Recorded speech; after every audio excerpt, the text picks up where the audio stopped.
तारक मेहता का उल्टा चश्मा में भिड़े की तरह आप सभी के दादा परदादा ने भी आपको अपने जमाने की बातें जरूर सुनाई होंगी कि किस तरह से वो चिमनी की रोशनी में गुजारा करते थे, चांद की चांदनी में पढ़ते थे और रात होने से पहले ही खाना खा लेते थे ताकि अंधेरा ना हो जाए। खैर, ये तो थी बेहद पुराने जमाने की बात, पर अगर मैं कहूँ कि आज भी कुछ गांव ऐसे हैं जहां बिजली नहीं है, लोग सौर ऊर्जा से काम चलाते हैं और इलाका भी ऐसा जो खतरों से भरा हुआ, तो क्या आप विश्वास कर पाओगे? नहीं ना, क्योंकि मुझे भी नहीं हुआ था। पर 16 मई से पहले कुछ ऐसा ही था। छत्तीसगढ़ के मोहला, मानपुर और अंबागढ़ के जिले में लगभग 17 गांव ऐसे हैं जो दुर्गम पहाड़ों और घने जंगलों में बसे हैं। और ना सिर्फ इतना ही, खतरा उनके आसपास मंडराता रहता है क्योंकि इलाका नक्सलवाद से प्रभावित है। आज के समय में जहां एसी और कूलर के बिना हमारा गुजारा नहीं हो सकता, सोशल मीडिया के जमाने में हमें हमारा फोन 24 घंटे चार्ज चाहिए, इसी जमाने में, इसी वक्त में वो 17 गांव ऐसे हैं जो सौर ऊर्जा से काम चलाते हैं। लेकिन अब और नहीं, छत्तीसगढ़ के इन 17 गांवों को पहली बार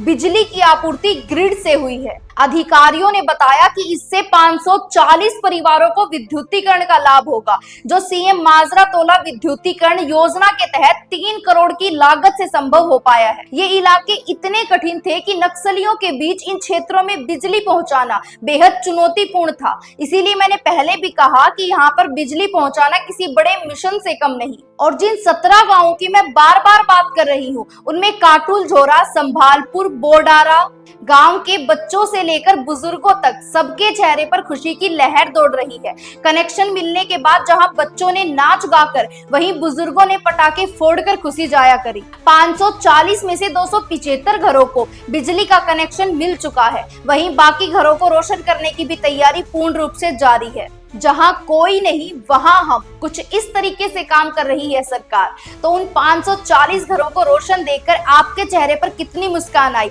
मुझे कमेंट कर बताएं और देखते रहें हरियाणा की बात अदिति के साथ। नमस्कार।